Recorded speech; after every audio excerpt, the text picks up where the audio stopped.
What's up, Wins fam? Welcome into the 1010 Wins Studios. I'm your host, Kyle McMorrow. Well, the Tribeca Film Festival is back, and getting its world premiere screening is The Short History of the Long Road. And I am joined by the stars, Sabrina Carpenter, and the director, Ani Simon Kennedy. Ladies, thanks for being here. Thanks for having us. So, Tribeca's here. Is it like really exciting? Is it nervous to get it at a festival? I mean, how you feeling? It's so exciting. We wrapped the movie pretty much a year to the day, and so it feels so great to be finally sharing it with the world. Mm-hmm. When you get that phone call, or however you got that news, I mean, what was that like that it was going to be at Tribeca? It was so exciting. They've been so supportive of this project for years, and of my work and of this film in particular, and we were very lucky to get 3 different grants from them over the last couple of years, so this feels like the right place for it to be seen for the first time. Mm-hmm. And for you, how did you find, were you with Ani when you found out that it was going to be at Tribeca? I wish I was with Ani every day. I wish I was with Ani a lot more than I get to be with Ani. Same. But I also got to spend, a whole duration of shooting a film with her. And yeah, I mean, the relationship that we created was like the best part of the whole experience. And I just know that like whenever she's happy, obviously, I was super, super excited. I'd never been to Tribeca, but I obviously respect the festival so much. And, I think we both felt like it was a really, really great fit for this film. So let's dive into the film for those who may not know what it is or now going to be at Tribeca to check it out. It follows your character Nola, right, and sort of self-discovery, trying to find her place in that world. Is it fair? Yeah, I think to sum it up, I think it's definitely a girl in the world. There's so much that comes with life as a young woman in general, but in Nola's shoes, it's a whole different ballgame. And she lives life very differently than most young women her age, and is, finding herself in a very, very surreal type of way, and dealing with a lot of, emotions and roller coasters along the way. But it's a very empowering story. Now, taking on the lead role where you're in the whole film and you're interacting with a bunch of different characters, what challenges come with that? Is it hard to sort of adjust with different characters and different scenes? I think the hardest thing for me was just being able to know what headspace Nola was in at all times, because obviously when you shoot out of order, and so there's certain times, before things happen, certain things after things happen, that mentally I kind of just had to keep note of, how she would be feeling at all times. And so the script was kind of my Bible, and obviously Ani. We were just, we were so communicative throughout the whole process, us and me and every single one of the cast members. We had really worked together to make sure that each and every relationship felt authentic, but it also, had its place. Mm-hmm. And now for you, obviously as directing, what was the balance that you tried to strike between van life and Nola outside of the van? Was that conscious for you at all? Yeah, it was really interesting because it's really an anti-road trip movie in a lot of ways. I mean, so many of road trip movies are about a character who, breaks with their daily life and sets off on the open road. And this is a story about someone who's only ever known life on the road, and what happens when they try to get off it for the first time and stop being in perpetual motion. And so a lot of going into the shoot was, of course, setting up the van and making sure, I mean, it's really kind of a character in its own right in the movie, but also realizing... Oh, and we treated it like that. Oh, the star of the show, the star of the really. movie, yeah. I did nothing. Yes. Yeah. All the Very fickle. Yeah. It's all the Hulk, yeah. Made it through, no mechanical problems, which is shocking for this kind of van. Right. And then a lot of it too was realizing like this is a character who learns how to stay in one place for the first time, and sees what it's like not to be a nomad. And so that was really interesting. And a lot of our process together when we were rehearsing was really just going through each scene and realizing, where is she now, both in her mind, but also how other people are seeing her, because so many of these encounters, she's reinventing herself every time she meets somebody new. And she has to in order to survive in certain relationships. Sort of adapt and evolve, I guess, as the movie goes on. I mean, the first scene looks like a happy family, nice house, pool, and then sort of the story takes a bit of a turn. That was always the funniest thing, too, for us. We're like, this is great. We're going to psych them out from the beginning. So that was the plan all along. Yeah, And I think a lot of and there's a lot of kind of rule breaking that goes on when the script, and when I was writing the story, I really wanted to play around with these conventions of what you expect from a family drama. And so much of the story is about, what is family, and is it the people the family you're born into and the people you grew up with, or is it the family that you make for yourself, sort of your chosen family as you grow up? And I think that's such a huge part of becoming an adult, whether you live in a van or not. Right. The thing that I really loved was a lot of times you see people living out of vans, but they're adults, right? And this is a kid who's not even of age to take care of herself. So for you, and one of the scenes that really hit me was when the girls were taking a selfie of themselves and you didn't have a camera to do that. You had to transform yourself physically, going through that transformation to sort of look the part. What was that like? Awesome. I told Ani when I first met her, I guess through FaceTime technically, or Skype, and she was like, "You cool with no makeup?" I was like, "Yeah." And she was like, "Not like no makeup, like no makeup." I was like, "Dude, you don't understand. I've been wearing makeup for the past 19 years. I don't want to wear it anymore. I'm done." I wanted to change my hair physically because I think for me it's really it's something different. I always love just taking the opposite road that people expect me to take. And this came at the perfect time. I think I couldn't have played Nola as myself, and that was one of the best parts about getting to play her was the sort of physical. It wasn't a dramatic physical transformation, but it was enough that it felt like this is the character, this is who she is, this is all she knows, and yeah, those little moments they definitely I think pull at my heartstrings just because I've seen that growing up, but I also feel like for her, it's just those little simple things that will get to you. Yeah, it's that little scene where somebody has a phone and you don't really realize that not everybody has a phone. But I'm kind of honestly, go Nola. I would love to just throw it in an ocean, never have to look at it. No phone? That would be great, Okay. yeah. No, and that was what was so great about how Sabrina just dove into the role, because I was really looking for somebody who was just all in and really understood this is a girl who's been raised by her father, who really has no vanity and has not grown up with any sort of influence of pop culture or mothering or even peers. And so there are really no outside influences. And there's self-awareness, but it's not the self-awareness that we have in this generation. It's very much more mental and intellectual self-awareness, which I think is, again, it's just such a great breath of fresh air, I think, for young women, young kids in this generation to see that there's so much more to life. Yeah. Yeah, you can watch the movie and maybe outside of a few scenes, not know what year it's taking place in. Because the no technology, the van that you're in, even the music in the car is doo-wop. It's not, you're not listening to Nicki Minaj or anything in there. So yeah, I think that's a fair point. The end credits. The end credits. I'm sorry, I forgot the Nicki Minaj song in the end credits. Oh. Yeah, besides that. Oh yeah, we were so lucky to have her. I mean, we're so lucky Nicki, yeah. Her contributions were... Is that the DVD bonus? Because I did not catch that part. The blooper reel? Yeah, the karaoke scene got cut, but it's in the extras. The rave. Yeah. Yeah, she was performing at the rave, that's right. Yes. So aside from the Nicki Minaj scene, Yeah.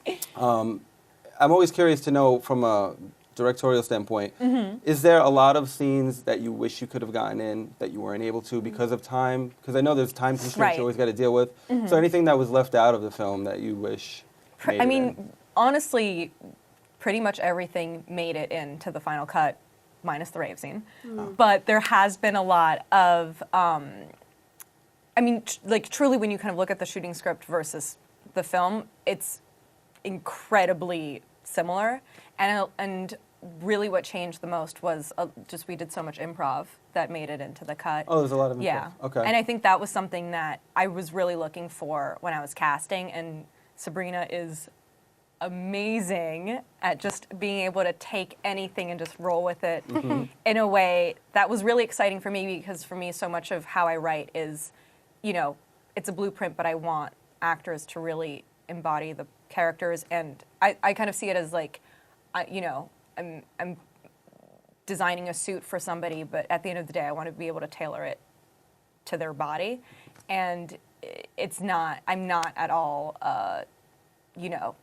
married to what's on the page, because so much of what our cast was coming up with was incredible and so true to the characters because they really understood where they were coming from. And so that, to me, was the biggest difference in the final cut. But that's kind of the magic of editing. Yeah. I'm almost certain you're going to get this question a lot, if you haven't already. But something like this, maybe this project isn't something that people are used to seeing you in, this type of role. So for you, was this a conscious thing to say, hey, I want to go out of maybe my comfort zone, or I want to show people my range? What was the sort of the thought process behind the role? It's interesting because, yeah, I mean, it was conscious, but I think I've had this conscious effort to want to do something like this since I started, And I think it was just about like I said, the timing of it. It came at a time where I was like, I can only come of age for so long in my life, and I also really appreciated it. It was a step out of everything that I was doing at the time, but yeah, I do want people to watch it and not be watching me or the things that I've done before, and I think that's obviously the point of acting and films in general. But it was really exciting for me because I felt like I was able to push myself out of my comfort zone, but also just really tap into another side of myself that is there and is very authentic and that I love that people don't really get to see. Now the big question is, when is part 2 to see where Nola ends up? When she runs her own garage. Whoa. When she takes over? Okay. Whoa. No one's told me about the sequel yet, so I'm a little thrown Exclusive. off right This is here. an exclusive right Thrown here. off. I do. I want to dress up as Nola for Halloween, though, to be honest. I still have my Oh, sweater. yeah, you still have the sweater. I still have my sweater. I'm going to do it. You got to get the van. Oh, I just got to get a van. Just gotta roll I can around. do that. I know a guy. Yeah. You got a van guy? I got a van guy. Oh. I've got actually many van Yes. guys now. Okay. Yeah. The van. Okay, so Yes. you mentioned it. It's like a big part of the film. Possibly Yes. the star, not to. No, totally the star. know, Yeah, I'm not precious. She knows. She knows. She knows. What's the selection process like? What was The casting of the van. Yeah. What was that like? So Some of them Volunteer came in. dancing? Some of them came yeah, in. some and worked, some didn't. Okay. So the Hulk is a very rare Westphalia. So only 60 of those exist in the world. That specific two-tone color. Was it actually 1984? Yeah. She remembers. Wow. Yeah. And we were very lucky to have Ryan Selmayer with us every day on set, and he is a very dear friend who I met when I was doing research, when I was writing the script, and he's sort of the king of the van dwellers, and started a van festival that takes place every year right outside of Bend, Oregon, and it's this incredible gathering of thousands of vans, and he just is a van head. He knows everything about these vans and owns several himself, but he found this van for us, drove it all the way to Albuquerque, was with us every day, and is coming to the premiere. Oh. Yeah. Just So parked he'll be with outside? us tomorrow. You know how some people roll up in limos? I'm gonna roll up in the Hulk.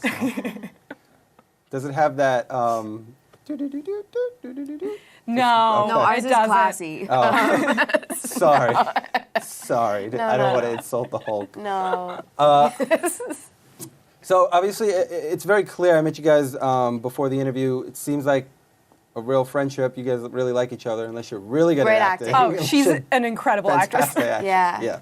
I put it right when I get up in the morning. It's like, all right, I have to like Ani today.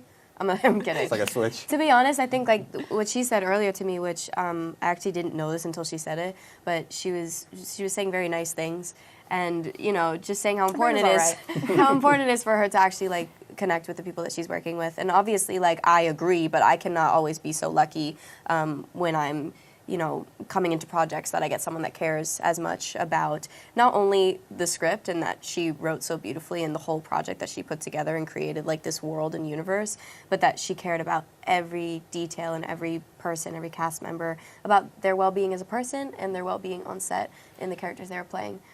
So yeah, that creates a really, I think, kind of automatic friendship. Wow. That's My high bud. praise. That is high Yeah. praise. She's the Praise. best. also a lot of it is, I mean, this movie lives or dies on Nola's shoulders. Like, this movie is Nola's story, and so No pressure. no Yeah, pressure. But so casting was, for me, that was the biggest piece of this whole puzzle was, you know, finding the right person to play Nola, and that casting process had a lot of highs and lows to it, and it just got to the point where I was like, I just want to meet people.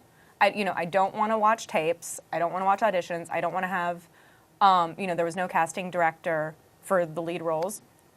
And, I just want to be able to connect with people first, and then after that have them come in and read scenes. And it just wound up being a workshop with other actors and being able to see how comfortable they were with improv, with, playing around, not being married to what was on the page. But the very first time, we just Skyped and we just talked, and we talked about the script and about the story.